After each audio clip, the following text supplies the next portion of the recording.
Welcome to The Explainer. Today we're diving into one of the biggest shakeups in the creative world, AI image generation. Now the big question for professionals isn't really if they should use it anymore, but how. How do you use it without sacrificing artistic quality, or even worse, watering down a brand identity you've worked so hard to build? Okay, so let's just jump right in.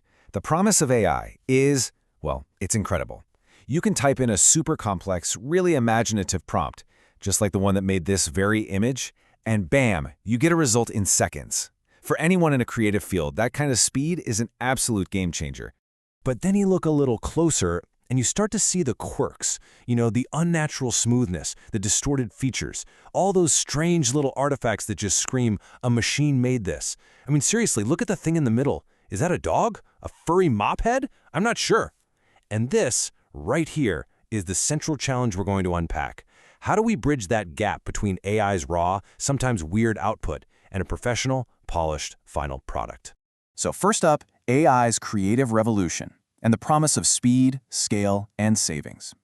We have to acknowledge why these tools have just exploded in popularity so fast.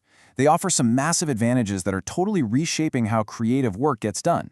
You can see why the appeal is huge, especially for startups and small businesses. AI just dramatically slashes the cost of hiring photographers or commissioning artists. It puts marketing campaigns into hyperdrive by creating visuals almost instantly, and it gives you this playground for unlimited creative experimentation and scalability, letting you test out hundreds of different ideas to see what really clicks with your audience.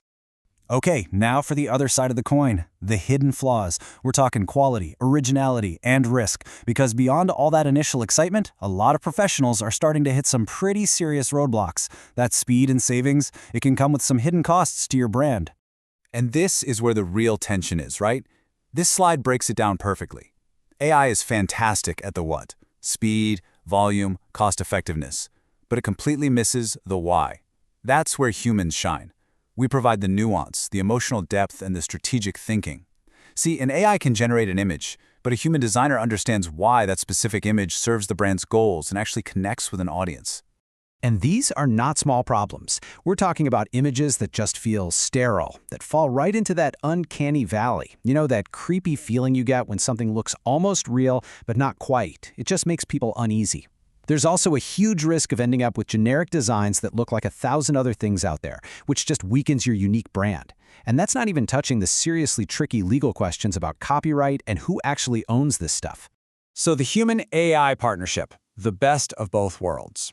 If AI by itself is flawed and relying only on humans can be slow and expensive, what's the answer? Well, it's not about choosing one or the other. It's about finding a whole new way to work together. And this is the absolute crucial point. The best, most effective approach is a partnership that blends the two. You have to start thinking of AI not as the artist, but as the artist's most powerful assistant. It generates the raw material, the starting point. But the human provides the vision, the refinement, and the soul. Now for a practical blending guide, your 4-step hybrid workflow. Let's get into a real playbook for how you can actually put this hybrid approach to work. It's a pretty simple 4-step process that really does leverage the best of both worlds. This whole workflow is really about smart delegation. In steps 1 and 2, you let AI do the heavy lifting, the brainstorming, the initial creation.